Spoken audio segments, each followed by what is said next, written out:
Welcome back to the Friday Fast 5. In this one, I'm going to tell you about 5 islands that you need to visit if you're in Victoria. The first one is Griffiths Island. This is near Port Fairy on the southwest coast. You can park up there and walk out to the island. There is a formed concrete path there. It's only a small island. To circumnavigate it will probably take you about an hour. There's a lighthouse that you can go and visit. There's also several beaches that you can see as well. If you're going to circumnavigate the whole island, you will actually walk on the beaches there, so just be aware of that. When we went, we just walked to the lighthouse and back. We had a pram with us. We just stuck to the formed path. A nice little spot, plenty of parking. There are toilets and a playground nearby. There are also some wallabies on the island as well, which are really nice to see.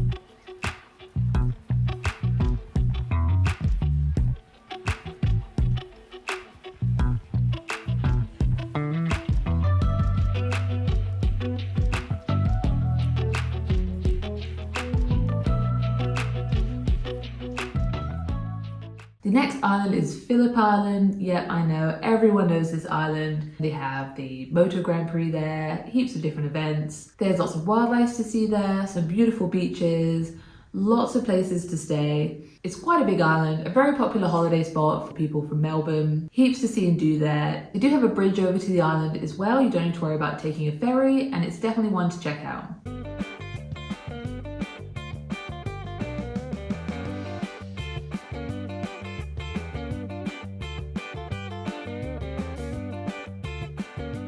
The next one is Raymon Island. This is near Paynesville, near the kind of lakes entrance area, that part of Victoria. I had never heard of this spot before. It was just through Googling and I think just looking on Google Maps that I saw it was there. It's not too far off the mainland, but you do have to get a ferry across. There's heaps of places to stay, a few things to do. It's very close to the mainland where there's lots of restaurants, etc. But one thing which is really cool is you can drive around on Chucklevision cars. Now, if you didn't grow up in England in the 90s, you might have no idea what I'm talking about. You might not know the pure comedy genius that is Chucklevision. They used to drive around in one of these cars. It's a real novelty, a great way to get around the island. There's plenty of wildlife there to see as well, including koalas. A very beautiful spot, quite unique, not one which I think most people tend to visit, so definitely add it to your list.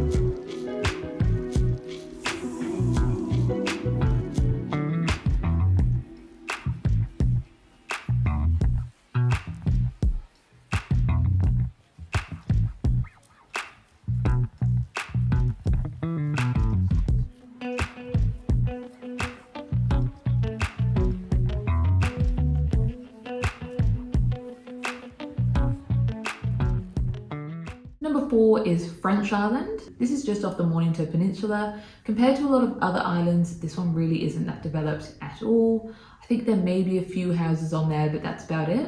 Now you can camp there. I think it's very low cost, very basic tent camping, but there's lots of wildlife to see on the island as well. It's also just somewhere which is quite unique to go and stay. You do have to get a ferry there as well. Not too sure of the cost. I don't imagine it's probably that expensive. An interesting and unique place to go and stay.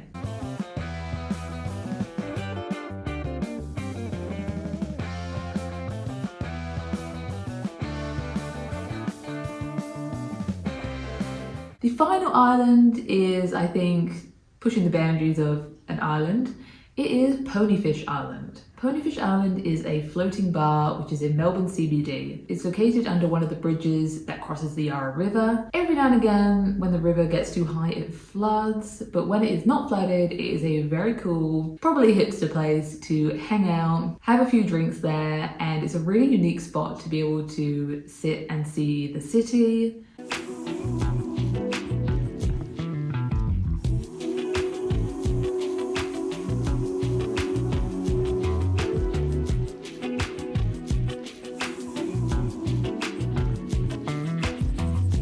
That's all for the Friday Fast 5, and I will see you in the next one.